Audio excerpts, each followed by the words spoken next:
త్రికుట ఆలయాల సిరీస్లో భాగంగా ఈరోజు మనం ముప్పారం గ్రామం ధర్మసాగర్ మండలం హన్మకొండ జిల్లాలో గల శ్రీ ముఖ్యనాథ స్వామి త్రికుట ఆలయాన్ని సందర్శిస్తున్నాం.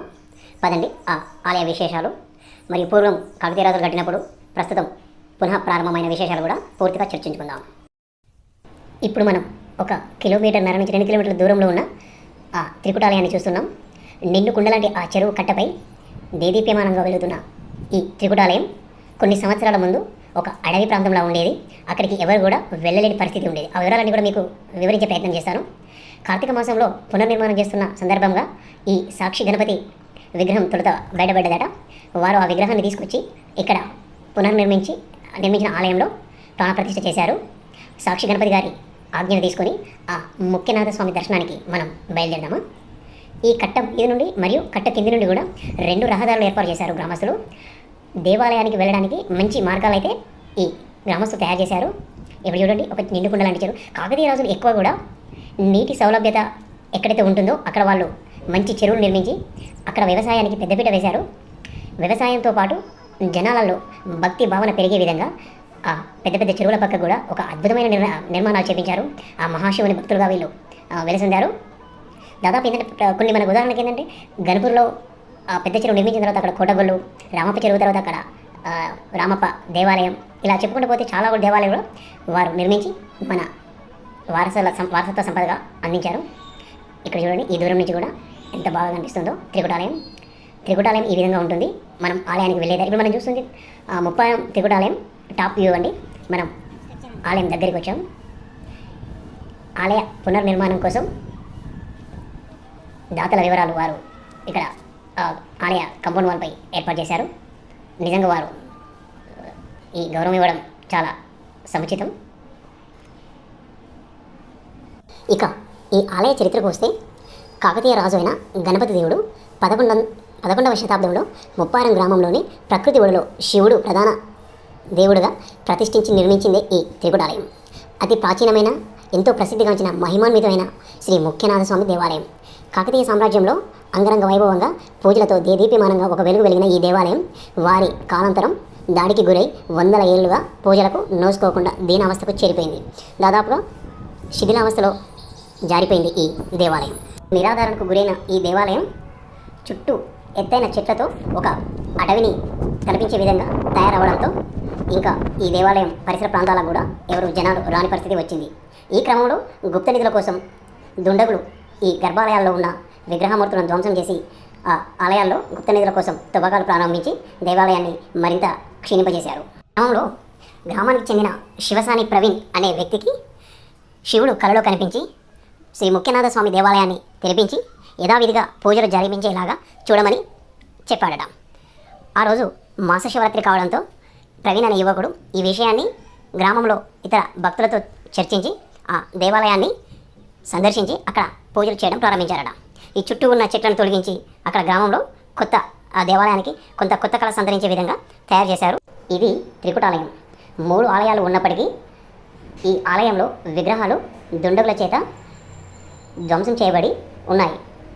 రాబోయే శివరాత్రికి శివలింగం లేకుండా ఎలా శివరాత్రి జరుపుదామనే ఆలోచన వచ్చిన తరుణంలో చెరువులోని బంకమట్టితో శివలింగాన్ని తయారు చేద్దామని కొంత సలహా తీసుకున్నారు.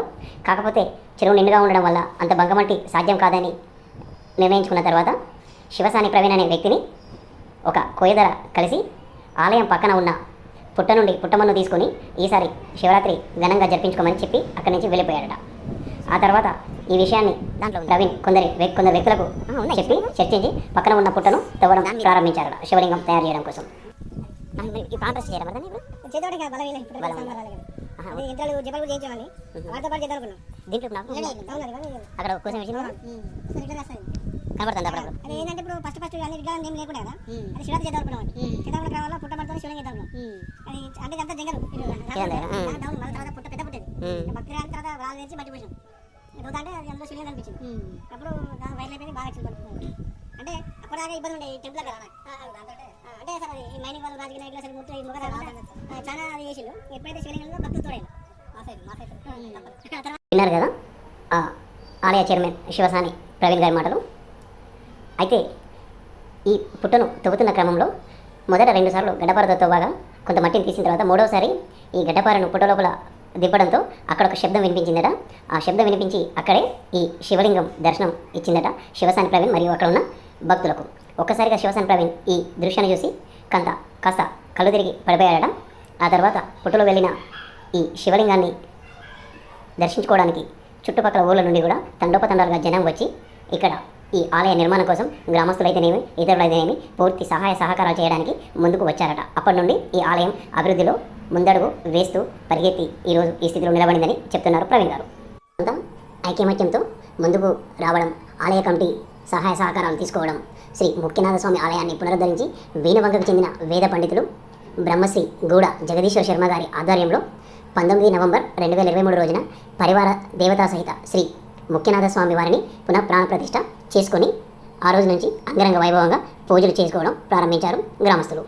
ఈ రోజుకు ఈ దేవాలయానికి భక్తుల తాకిడి తరచుగా పెరుగుతూ వస్తుంది.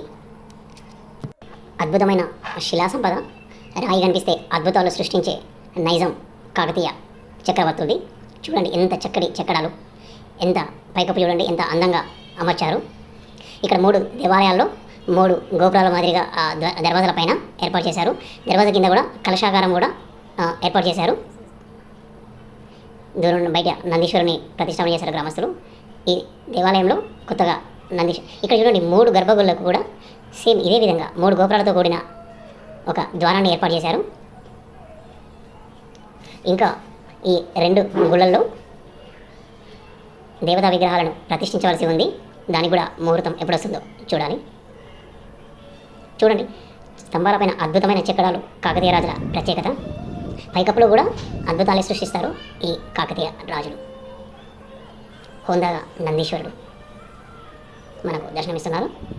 ముఖ్యంగా ఈ దేవాలయాన్ని ఇంత గొప్పగా అభివృద్ధి చెందేందుకు దోహదపడ్డ దాతలను స్మరించుకోవడం మరియు వారిని గౌరవించడం ఈ ఆలయ కమిటీ ఉద్దేశం. అందుకే శిలాఫలకంపై వారి పేర్లను శాశ్వతంగా ముద్రించి వారి వల్ల ఇలాంటి శిథిలావస్థలో ఉన్న గ్రామాలు ఎన్నో ఉన్నాయి. ఈ దాతల స్ఫూర్తితో చాలా గ్రామాల్లో కూడా ఈ దేవాలయాలు అభివృద్ధి చెందడం కోసం వీళ్ళు స్ఫూర్తి ప్రదాతలుగా నిలుస్తానని చెప్పుకోవడంలో ఎలాంటి సందేహం లేదు. మీరు కూడా ప్రకృతి ఒడిలో ఉన్న ఈ అద్భుత శివాలయాన్ని ఒక్కసారి సందర్శించి ఆ ముఖ్యనాథ స్వామి దీవెనలు పొందాలని మనస్ఫూర్తిగా కోరుకుంటున్నాను.